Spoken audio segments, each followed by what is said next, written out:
ዘላቂና ህዝብን ማዕከል ያደረገ አረንጓዴ ሽግግር በሚል መሪ ሐሳብ በቪየትናም ርዕሰ መዲና ሃኖይ የተካሄደ በሚገኘው የ2025 ዓለም አቀፍ P4G ጉባኤ ላይ እየተሳተፉ የሚገኙት የኢፌዴሪ ጠቅላይ ሚኒስትር ዶክተር አብይ አህመድ ኢትዮጵያ የአየር ንብረት ለውጥን ለመከላከል እየሰራች ያለውን ዘርፈ ብዙ ስራ አቅርበዋል። ሀገራት በአየር ንብረት ለውጥ ላይ የሚወስዱትን እርምጃ እንዲያሳድጉም ጠይቀዋል።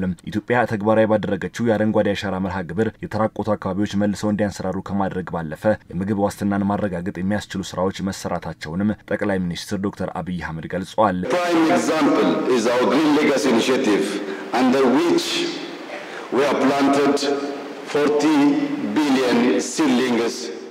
ከ2019 ጀምሮ 40 ቢሊዮን ችግኞችን የተከልንበት የአረንጓዴ አሻራ መርሃ ግብራችን ትልቁ ምሳሌያችን ነው።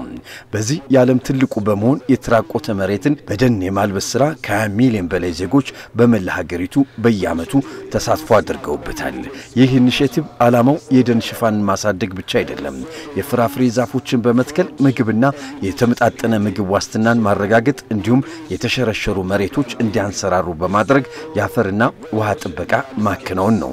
ከ2019 እስከ 2023 ባለው ዓመት ብቻም የደን ሽፋናችንን በ6.4 በመቶ ማሳደግ ችለናል። 2019 and 2023 alone we have increased our forest coverage by remarkable 6.4%. ኢትዮጵያ አብዛኛውን የኃይል ፍላጎቷን የምታሟላው ከታዳሽ ኃይል ነው ያሉ ጠቅላይ ሚኒስትሩ ታላቁ የኢትዮጵያ ህዳሴ ግድብም ለታዳሽ ኃይል ልማት ያለን ቁርጠኝነት ማሳያ ነው ብለዋል።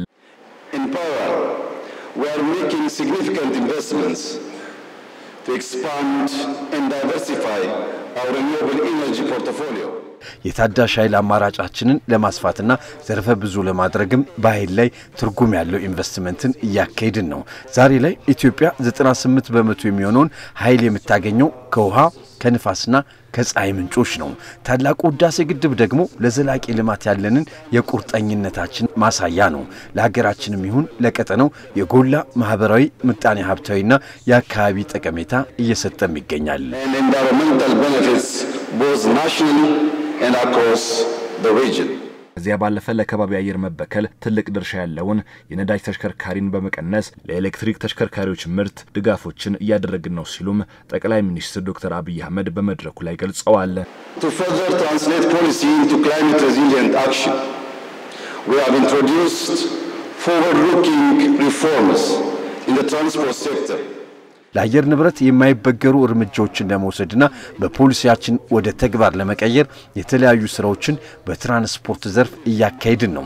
በዚህም የነዳጅ ተሽከርካሪዎች ወደ ሀገር ውስጥ እንዳይገቡ በመከልከል የኤሌክትሪክ ተሽከርካሪዎች ወደ ሀገር እንዲገቡና እንዲገጣጠሙ እያበረታታን ነው። የከተማ ልማት ስትራቴጂያችንም ቢሆን ወደ አረንጓዴና ስማርት ከተማ ሞዴልነት እየተቀየረ ነው። ለዚህ ደግሞ በመላ ሀገሪቱ ተግባራዊ የተደረገው የኮሪደር ልማት መርሃ ግብር ማሳያ ነው። ስራ የከተማና የገጠር አካባቢዎችን በዘላቂነት ለኑሮ ምቹ በማድረግ የዜጎቻችንን ደህንነት ከፍ የሚያደርግ ነው። የአየር ንብረት ለውጥ ያስከተላቸው ያሉ የብዝሃ ህይወት መመናመንና የመሬት መራቆት ያሉ ችግሮችን ለመፍታት አስቸኳይና ትርጉም ያለው እርምጃን መውሰድና ትብብርን ማሳደግ ያስፈልጋል ሲሉም ጠቅላይ ሚኒስትሩ በመድረኩ ላይ ገልጸዋል።